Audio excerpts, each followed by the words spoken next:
against him. He was playing Zoo, and he's kind of done a 180 here and is now playing a blue deck, Miracles. Perhaps the exact opposite end of the spectrum from Zoo. It's a good deck. I think that's why he's playing it. Both these players sitting here at 3-1. Todd, number 28 on our Season 3 leaderboard here. So he's got 1 bye heading into the Invitational, I believe. I don't know if he has 2 byes from last year. So either way, let's see what the red splash here. I want to see if he's like on the Joe Lissette build here or if he's on the Schoenegger build. I know Philip likes Ponders in the main deck. That's what Raucus won with 2 weeks ago in Syracuse, but I don't see any Ponders in the main, so looks like Joe's build. Yeah, main deck Pyroblast, main deck Red Elemental Blast. That kind of gives that away. Yeah, the cheaty miracles is what Joe likes to call it. As we are underway here with a Sensei's Divining top. And Dan did mulligan down to 6. Now let me ask you a question right off the bat as we begin our legacy coverage today. Todd's going to fire off a Ponder, and we'll see what he does with that. But Todd had Force of Will plus blue card that he could have used on the top. Yeah. Would you count that? That's the big question, right? Dan's on a mulligan. It's very possible that he needs that top. And plus, if Todd forces the top, that kind of shuts off any further counterbalances down the line, right? But it is so hard pulling the trigger on this card that just sits in play and controls card quality rather than, you know, Force of Will, a spell that actually matters. But the thing is that the top actually does matter, and that is a very Force of Willable spell. And I think people have finally come around to that. But, you know, I know that Todd knows that the top is probably their best card, but it is still just very hard to pull the trigger on that sometimes. I am currently of the opinion, I've watched Miracles a lot over the past year, that I think you're supposed to have the fight over the top. I'm pretty sure you are too, but so many things can go wrong. Like, they could just have a second top, for example, and it's just like, oh God, what have I done? It's bad then. It's bad. It's definitely bad then. But I think top is the engine that makes the car go. Yeah, that is exactly what I was going to say too, is like, the deck when you have top versus the deck when you don't have top is just a completely different animal. It's a brainstorm here for Todd on the end of turn, so I imagine we'll see a perfect brainstorm. He will put 2 cards back and then probably sacrifice that Marsh Flats. I mean, I feel like Todd might just be trying to set himself up for a position where he can Force of Will a key Terminus. But if you look at it from the other side of things, it's like, is that Terminus really going to go off if you Force of Will that Sensei's Divining top? That's the big question, right? Yeah. At least they have more control over if they find Terminus. There's a chance that, you know, maybe he just finds Terminus naturally. You know, you force top and then he's like, oops, I turned over Terminus. Right. You know, the counterspell for that. So. Yeah, but that can happen at any point, you know. I'm not sure if that's something you should really be super worried about. Like, play around it as best you can, of course, but. It is a Stoneforge Mystic. Time to go searching for Anderson. Will it be Batterskull? It looks like it will be, and it is. So the powerful living weapon is in Todd's hand right now. Dan is going to maybe spin top. Yes, he will with the plane. So he will take a look at the top 3 cards, organize them, draw, picks up a copy of Swords to Plowshares. Chances are he will fire that off to get the Mystic off the table. Yes, he will, or at least try to. As Todd again looks at that Force of Will. Will he defend over this? I don't know. From Todd's point of view, it's hard to justify not forcing the top, yet trying to aggressively force the Swords to Plowshares, especially when Todd's hand has things like another Brainstorm. You know, he should be able to find more threats. The pause there from Todd as he did consult his hand with the swords in the stack. Yeah. A little bit of a giveaway. I mean, you know, a little bit, there's but 2 ways to look at it, right? Yeah, that could be like the slight pause that you give because you know that Dan is a very accomplished player. He's used to playing high-level Magic. He had a very, very good run on like the Grand Prix circuit where he just cashed like almost everyone that he went to. You know, like this guy knows how to play, right? He's just been under the radar a while, but still Todd knows him from playing on the Open Series, and he knows that even just like a slight pause, like Dan might pick up on that. And I'm not sure if that's one of those things where it was intentional or if Todd actually had to stop and think about it. And I think he did, you know. Dan going to sacrifice a Scalding Tarn here. Did not like the top 3 cards, so he will search out a land. We'll see if it's a basic or a non, and it will be a basic island and probably spin the top again here. Yeah, one of the great things about this Miracles deck is that most games play out in such a way that your mana base is immune to Wasteland. Yeah. And while Deathblade typically only has 2 Wastelands, it's still worth it to fetch in that regard. You know, like you just fetch in such a way that their Wastelands they just have for colorless, and that's it. That's actually one of the things I really, really like about Miracles is just that you are a Wasteland-proof deck. Yeah. For the most part. Right. You know? I mean, there are certainly some games where you naturally draw the Tundra or Volcanic Island or whatever, and Wasteland gets you, but those games are few and far between. Musser will just pass the turn back. No land to play. Todd's going to sacrifice the Marsh Flats on his upkeep. Go down to 19. Search up a land here. His will certainly be a non-basic, as this deck is full of them. Goes and grabs a Tundra.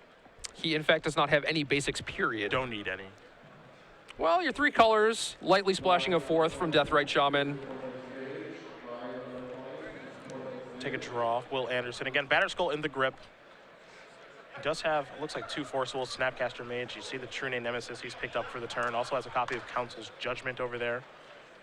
Doesn't have very many lands, but we will see if he looks to deploy something right now or not. He will go with the Snapcaster Mage.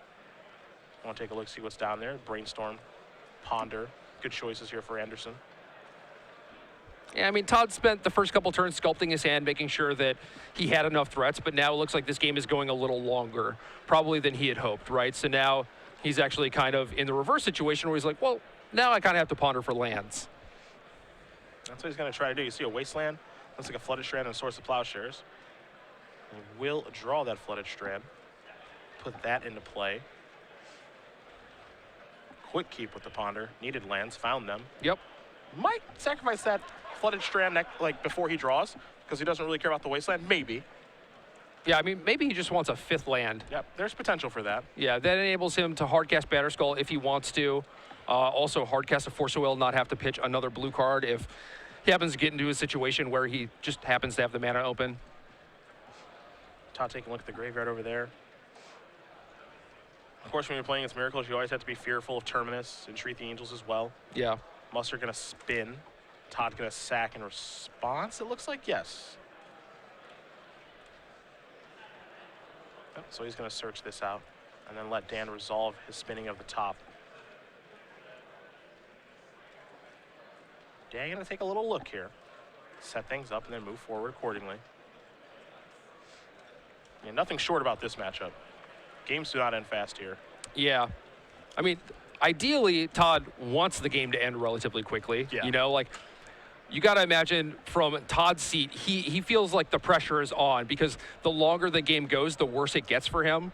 And then, like, the more cards you let Dan see with Sensei's Divining Top every turn, it just gets worse and worse and worse for him. And then Dan should eventually be able to build, like, this kind of unbeatable end game where he has, like, a Terminus floating. He has Entreat the Angels if he wants it. Maybe he's going to set up behind, like, a counterbalance, behind a Jace, what have you. I think we might have our first fight here. You saw Dan cast the Brainstorm, put 2 cards back, draw, play Counterbalance. Counterbalance goes on the stack. Todd says, I don't want that to resolve. He'll cast Force of Will, removing True Name Nemesis. Dan has a Force of Will and a blue card in his hand. Will he fight back, or is he okay with this exchange? We're going to find out. He's definitely giving it some thought. Yeah, I mean, Counterbalance is generally pretty good against the Deathblade deck. You know, their deck is full of cheap spells, both, you know, like instant sorceries, creatures.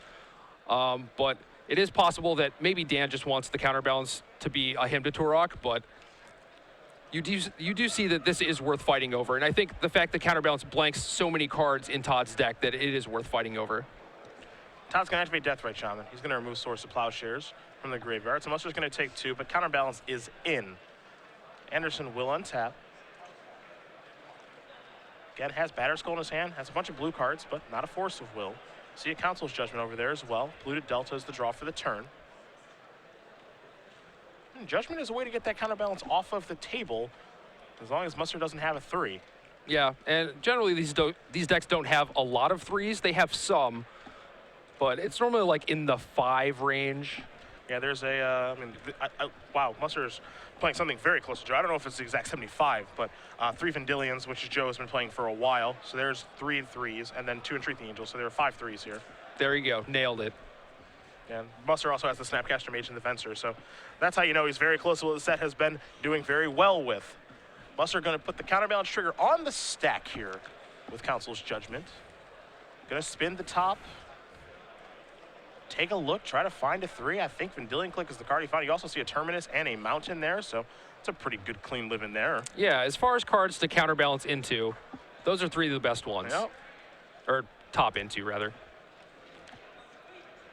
A Delta comes down, an attack here for 2 from Snapcaster Mage. It's going to put Musser down to 14. Deathrite Shaman's going to remove a card right away, so there goes the Brainstorm. Todd will pass a turn back. Dan's going to spin the top because it might be time to set up a Terminus now. He's going to shuffle him around there, try to hide some information, but I have a feeling he's going to leave Terminus on top of his deck and clear these little guys up. Yeah. So I'll leave the board clear. Again, Todd knows that Dan has an Endilion Click on top of his deck, so 3-mana spells aren't going to work right now. Right. But he can also clear things up with the Flooded Strand to try to counter a 1 or a 2 if his deck cooperates. So, you know, you can kind of feel, you know, the walls are closing in a little bit on Todd as far as resolving spells goes. Yeah, the noose is tightening. Once you get that first free card off a counterbalance, it basically pays for itself. And then you get the Terminus to reset the board, and it's going to be very difficult for Todd to form any sort of offense after this. There's a Polluted Delta. Going to try to slide a Batterskull in, put counterbalance on the stack. Dan will spin the top. Again, he knows a couple of these cards. Spell Pierce was one of them, so good go get that. Yeah, and that's great too, just because Todd has a Spell Pierce that, you know, he could use if Dan had 1 less mana, but since the top is on top, like, he still couldn't even do that, you know? Like, even here, he could, like, Pierce to try and shuffle, make him shuffle with the Flooded Strand or whatever, but it's just not going to work. Yep. Top comes directly back into play. Todd knows the interaction. Some people might be wondering, why didn't he pierce the Pierce to make him shuffle it away? Well, there's a top on top of his deck. Yeah. So the counterbalance trigger will go on the stack for the Spell Pierce. Musser will reveal the top. That's a 1-mana spell. That gets countered. Nothing gets accomplished. And now all Todd can do is pass the turn. And just wait for Dan to set up some sort of kill condition. Yep. And it's like, he knows the Vendiliion's on top too, and you know, Dan could draw that and try and put a clock on Todd, but at this point, it's almost better to just sculpt your hand and make sure you have some resistance. Keep that 3-mana thing floating, so at least you know that, like, all 3-mana things are locked down if Todd wants to play a True Name Nemesis or anything. He's under no pressure. Yeah, exactly. He has all the time in the world, and that's what's so brutal about this Miracles deck. Counterbalance trigger is going to be placed on the stack for Brainstorm, and Musser says that's fine. Musser knows some of the cards on top of his deck, so he has no interest in spinning. Because why counter the Brainstorm? You can counter the things that come after it. Yeah, yeah. If you're in Dan's spot, you got to feel like Todd is trying to bait him into using the top, and then maybe Todd can resolve something else, like a 2 or 3 mana spell. Polluted Delta will get sacrificed here. Todd will search up a land. He's considering the Tropical Island, but he's going to go with the Underground Sea. Yeah, Tropical Island mainly used to just gain life with Deathrite Shaman, but that's not going to be of much use here. So I know when Todd used to play Esper Deathblade, you know, last year, he had access to Abrupt Decays in his deck. I don't know if he's still kind of rocking that. He has 2 in the sideboard. Okay. And I know this is basically Brad Nelson's deck, like his deck list. He made this or tuned it, and those decays are there specifically for this matchup. Makes sense. Musser going to spin here. Snapcaster Mage on the stack. So we'll see if he finds a 2, or if he wants to maybe sacrifice that Flooded Strand and really have a little bit of a battle over this. Again, Dan looking at a Brainstorm as the only card in his hand. So Snapcaster Mage is going to resolve. Brainstorm is going to get recast. That's going to resolve. Musser has no interest in countering it the first time, so he won't counter it this time either. So I almost gave the info away. He made that look smooth. Yeah, he did. That's what that was. Shocker, I am putting back 1-mana spells with my Brainstorm when you have top and counterbalance in play. Yeah, like, my Spell Pierce is going back, man. Drew a copy of Thoughtseize this turn. What do you think right now?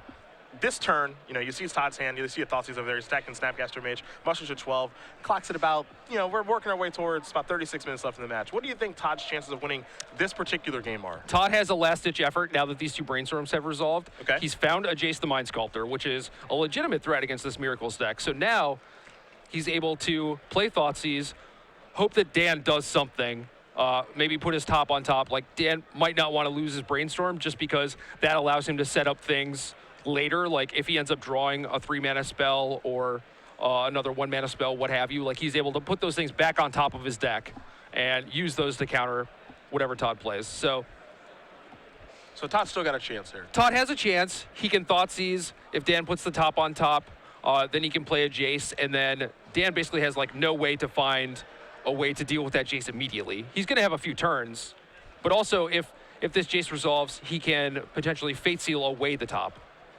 Turn's getting very interesting now. So what Musser did is he said, all right, activate top. He said spin top, response. Respond, draw card. Yeah. So draw resolves first, and then the look resolves, but the look is still on the stack. So Yeah. Todd says, with the look on the stack, I'm going to cast Vendilion Click. And Dan says, all right, in response to that, with counterbalance trigger on the stack, I'm going to cast Brainstorm. So we got to clear ourselves a stack here in just a moment.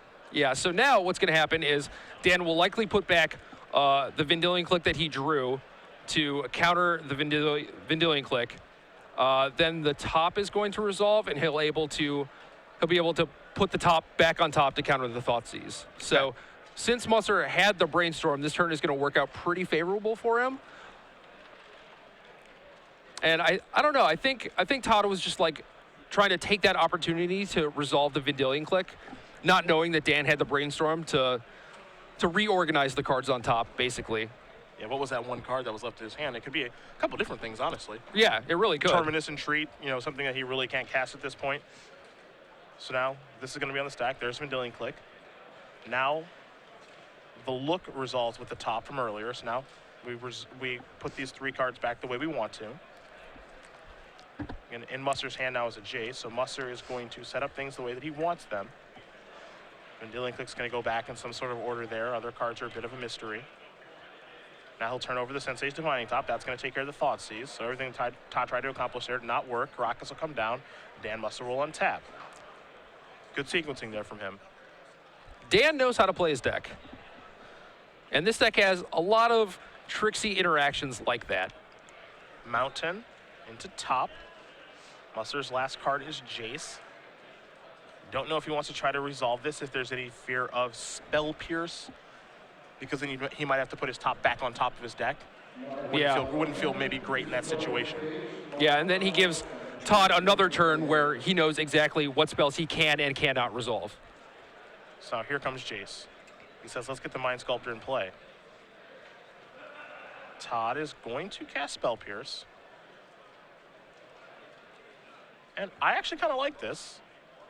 From Todd's side? Yep. Yeah. Because he wants to try to create a window where he can get his Jace into play. Right. And the window is like getting super small. And I think next turn is like the only chance he's going to get to do it. Yeah. So he's got to take the opportunity to do it, I think. Yep, the options here are put top on top for Dan, or sacrifice his fetch land and shuffle and pay for the Spell Pierce. And in basically both of those situations, he's pretty likely to resolve the Jace. If he puts the top on top to counter the Spell Pierce, he still has a Brainstorm from Jace to try and set things up, so he can Brainstorm back into the top. Now Jace is going to resolve. Now how does he want to use it? He's going to Brainstorm. Okay.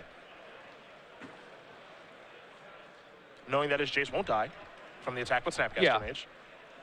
And I was actually kind of curious about how he wanted to go about using the Jace this turn, because it's very easy for him to leave the top on top of his deck. Todd resolves his Jace, and then says Fate Seal your top, put it on the bottom. Yeah. But that situation's not going to happen. So Todd goes after this, puts it down to 1, and now here's Todd's Jace. So now it's a little Jace on Jace action. Yeah, and now Dan's in a spot where he knows the top cards of his deck. They don't cost 4 mana. So if he wants any hope of trying to counter Todd's Jace, he's going to have to crack that fetch land, look at the top 3, and hope that the appropriate spell is there. Either a Force of Will that he can draw with the top, if his card in hand is a blue card, which I think it is, or just another copy of Jace to counter with counterbalance. Fetch lands are certainly something that in this deck you value very highly. Yeah, you basically don't crack those until the last possible moment. Musser going to give himself a Tundra. Goes down to 9 to do so. Wants to stop this from coming into play, so he's going to have to spin a top and try to find a 4. There are even less of those in the deck. There are 3 Jace the Mind Sculptors, and 2 of them are, or excuse me, 1 of them is in play, so 2 are left. Yeah, three mana spells are relatively common in Legacy. 4 mana spells, not so much, aside from Jace. But we see 3 spicy ones from Dan. Bingo. That is a Jace. That'll take care of that. And at this point, I think Todd is safe to concede. I was gonna ask you that question. Is it time to pack it up? Because look, Musser plays Miracles. His pace is perfectly fine. It is, yeah. But it takes a while to beat this deck, because you, as a player playing against Miracles, have to think about so many things that it might be reasonable to say, all right, look, like, there is a world where maybe I could win this game. Yeah. That world exists. How likely is it? Probably not very high. And with Abrupt Decays in the sideboard, sure, there are only 2. But I mean, you get a fresh start at the game. Yeah, I mean, he also has things like Pithing Needle, Meddling Mage. Like, he has a lot of good sideboard cards against this deck. So I think it is in Todd's best interest to try and win games 2 and 3 and just consider this game a lost cause. Yeah, I don't know how many more turns he wants to play, is the question. Gonna spin a top here, Will Musser. He found a Swords to Plowshares. I don't know if he has any interest in like casting it because he knows he has another Jace. So like he can just let this one go and then play the other one. The Jace also allows him to cast Force of Will whenever he needs to. So I think he's fine putting the shields down that turn.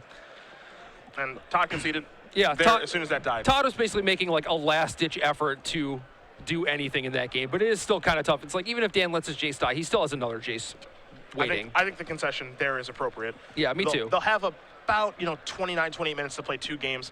Things certainly change here, and that's exactly what we're going to talk about right now. You've got Todd's sideboard, in front of you. So in the sideboard, we have 3 Meddling Mage, 2 Zealous Persecution, 2 Abrupt Decay, 1 Thoughtseize, 1 Force of Will, 1 Path to Exile, 1 Supreme Verdict, 2 Pithing Needle, 1 Sword of Feast and Famine, and 1 Jace the Mind Sculptor. And like I was saying earlier, Todd has a lot of great ways to just disrupt this deck and punish this deck further. So Meddling Mage is very powerful at stopping Terminus. Abrupt Decay, very powerful at breaking up Counterbalance. It cannot be countered, so even if you counterbalance it, it will not do anything. It is one of the cards that kind of fundamentally changed how Legacy operated, where counterbalance was kind of a problem. This card just steps up, kills it, no fuss, no muss.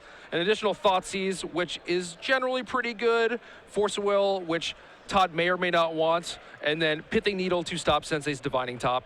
Sword of Feast and Famine is also a slight upgrade to Umezawa's Jit, and Jace the Mind Sculptor is another threat that is hard to counterbalance. 2 Red Elemental Blast, 2 Flusterstorm, a Pithing Needle, 2 Rest in Peace, Wear and Tear, Entreat the Angels, Council's Judgment, an Instant Static Caster, a Venser Shaper Savant, a Supreme Verdict, a Misdirection, and a Keranos. Got a Storms. Yeah, there's some spicy ones in that sideboard. There is some spice here. Trying to predict what Musser's going to do here is a little bit difficult. My first question here is Red Elemental Blast. How do we like that effect in this matchup? I mean, it kills Jace, first and foremost. It protects his spells, allows him to force them through Todd's counter magic. It depends on how high he thinks Todd is going to value things like True Name Nemesis, which is actually kind of difficult to deal with. Aside from Terminus, Swords to Plowshares doesn't do anything. Jace does very little, just kind of... It turns the True Name's attention over to it, but that's not really a good solution, right? Like, eventually you need to come up with something permanent, and if you end up having, like, a Needle on top, it can be really difficult to set up that Terminus. So maybe you do want Pyroblast to stop those True Name Nemesises, but Todd's deck is pretty light on counter magic and pretty light on Jaces, and I think Dan knows that, and it's whether or not he thinks that Todd is going to keep in Force of Will, how highly he's going to value True Name Nemesis. If he knows that Todd has Meddling Mage in the sideboard, he might want additional answers, especially ones with different names. Verdict seems pretty good here. Yeah. Kind of be able to reset things, an additional Wrath, because Meddling Mage, a lot of times, I feel like names Terminus. Like, there are definitely situations where that comes up. Right. And be able to clear things out. I mean, you do have blast effects and swords to get Meddling Mage off the table, but an additional Wrath to clean up like True Name Nemesis is probably pretty useful. Yeah, I mean, it could lull Todd into a false sense of security, right, by having that Meddling Mage on Terminus, only to get wrecked by Supreme Verdict. Dan with a very, very quick mulligan here. Todd looks like he's going to keep his 7, so look at this sideboard just a little bit more here. Again, there's a Council's Judgment that can take care of, a bevy of things, equipment, True Nemesis, what have you. Keranos is a way to win, but that feels like it's more for the mirror than anything. Yeah, I think that's just to have this thing that is difficult to remove and is good in slow and grindy matchups, and I don't think this is one of them. I think Todd is very much the beatdown deck here.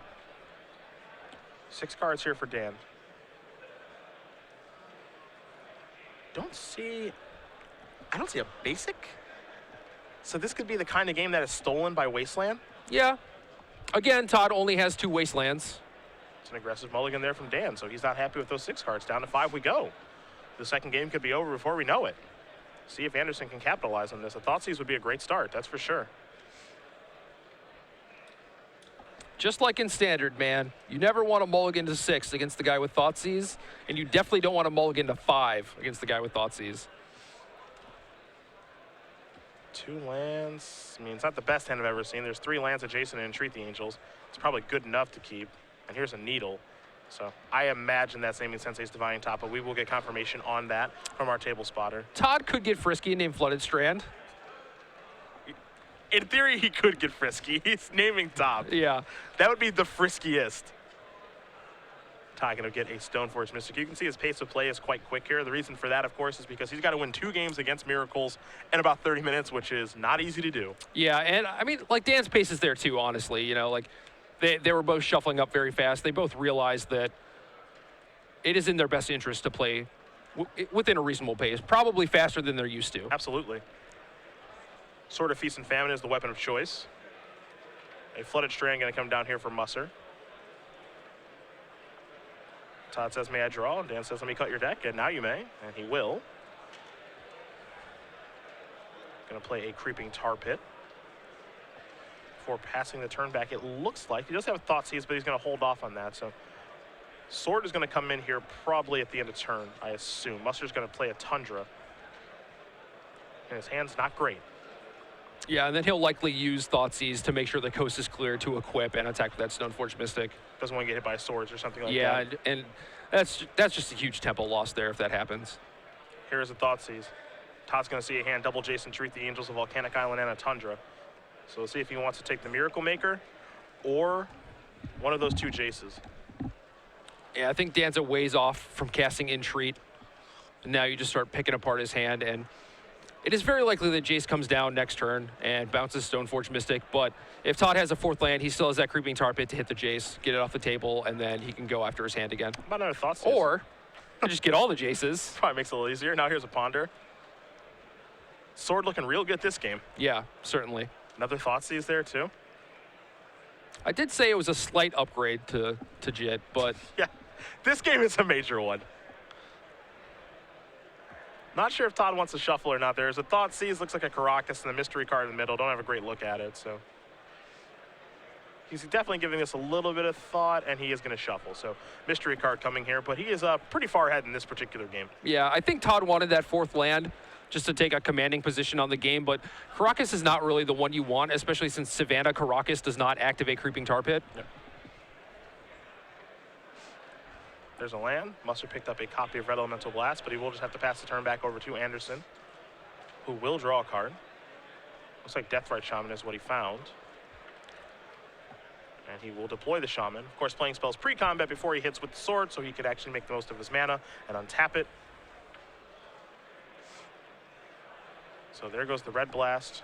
Time to untap everything. That's a Snapcaster Mage. Can target a Ponder if he'd like. And so what he did there is he played Snapcaster Mage. So he floated 2 mana, played Snapcaster Mage, Yeah. targets Ponder, then he untaps his lands, and then he has the Ponder. Yeah, I think the sequencing was a little sloppy there where he resolved damage and then used the mana that he floated. I'm pretty sure mana doesn't go from like declare blockers to damage. So he goes like in the same phase as hit you with the sword trigger, float the mana. Okay, if he did it in the same phase, then Yeah. that's fine. But if it looked like he did it a little bit before that, but yeah. Sword is a little too much to overcome. On the multi-5, yeah. Yeah. Yeah, it certainly is. And that's why we're heading to a 3rd one pretty quicker. And you know, now they got plenty of time to play game 3. Yeah, so you can probably afford to slow down your pace a little bit here. Yeah, I think so. I understand why Todd was playing quickly there. Same thing can be said for Dan. And, you know, Todd does play pretty quick. He all does, things yeah. considered. And Dan does as well, especially for this deck, which is considered to be like the glacially slow control deck in Legacy. But his pace has been reasonable. It's just the deck does take a long time to kill sometimes. Well, while these 2 players do shuffle up for what will likely be a very entertaining game number 3, we will talk about our double Open Series weekend that will be taking place September 27th and the 28th. Edison, New Jersey is where Patrick Sullivan and Matthias Hunt will bring you guys the coverage, but we do have an Open Series event taking place in Indianapolis as well. This is the first weekend that Khans of Tarkir is legal. So you've got the opportunity to make your mark on the weekend in one of 2 places.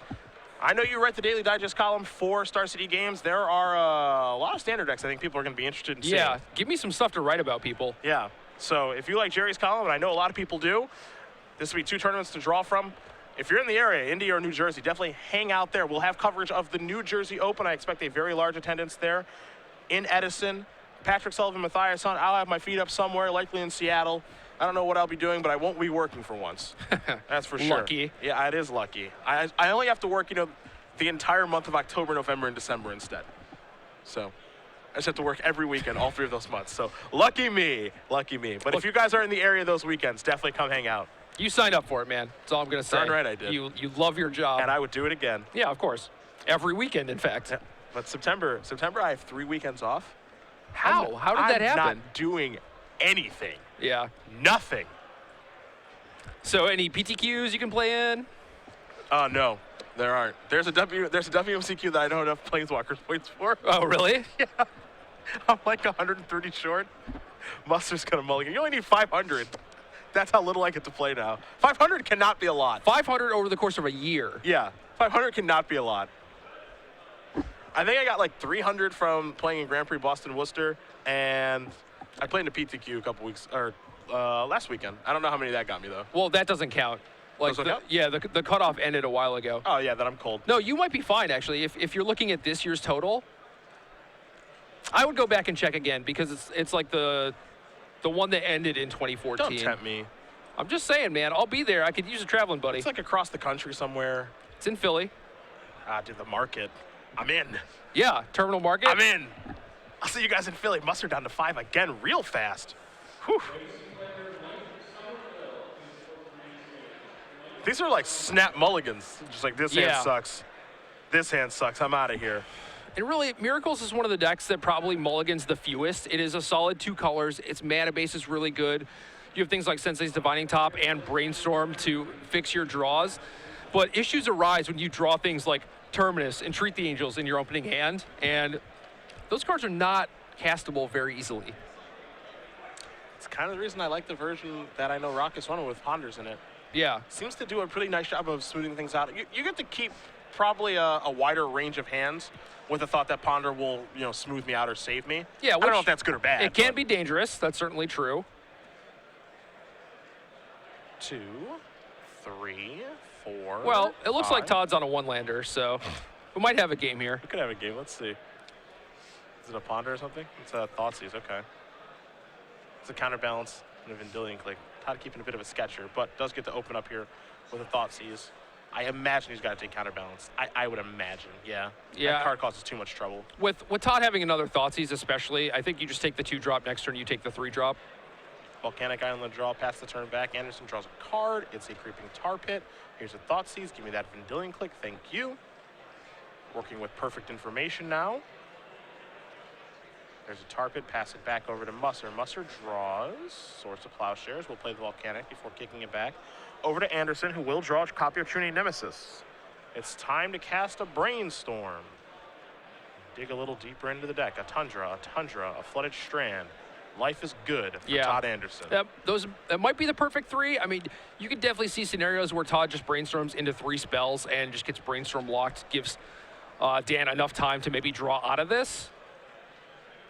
I don't know the likelihood of that, the numbers and stuff like that, but right. It's definitely something that could happen. Yeah, realistically, like any white source was going to do it. Like the first Tundra when it came off the top, allowing him to shuffle with Stoneforge Mystic, that was probably enough. Gonna get himself a Savannah. Gets the Stoneforge. He assumes it's resolving, and he's correct, it is. Time to go back to the sword? Absolutely. We had so much fun the first time. Hard to say no. Now, if you're Dan, like your best draw probably right now is Jace. Yeah. But I don't know if it even resolves. I think Todd has Force of Will. He does have a Force of Will, and he could very easily try and protect this Stoneforge Mystic, but I like protecting himself against Dan potentially peeling Jace, right? Marsh Flats off the top here for Todd. He will play that, deploy the True Name Nemesis. This will resolve. Todd says, you, Dan Musser. Dan gonna play an island, kick it back. Not sure if there's a way for Dan to come back into this one. Now, Todd is really operating on all cylinders. Yeah, not only that, but he seems to have all the answers, too. It's a Sword of Feast and Famine. Todd will pass it back. Musser will draw a card. Just sets it face down. Not sure if it's anything useful. Doesn't look like it. Kicks it back to Anderson. Anderson will draw. It's copying Vendilion Click. Going to equip here.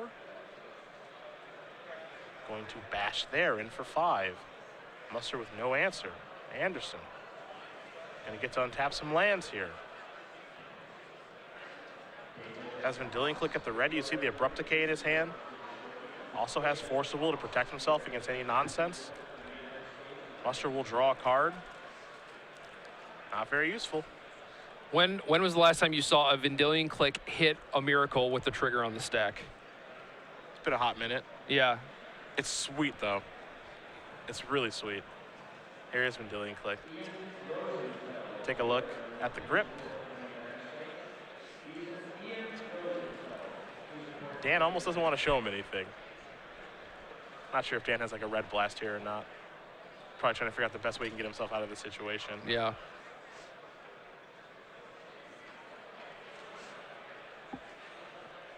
I mean, generally the backup plan in situations like these where you've had your hand shredded is just some Miracles. Yep. Just hope to peel. Yeah. Just going to cast actual counter spell to get that off the table, which means he's got to discard his next card. Todd will untap, take a draw here. See the Council's Judgment in his hand. Going to sacrifice Marsh Flats very quickly. It means he's probably got a spell to cast main phase 1. I feel like it might be time for the tar pit. Oh, little beatdowns. Let's close this bad boy out. 3, 6, 7, 8, put you to 4. Untap my lands. Get rid of that last card, which is Caracas.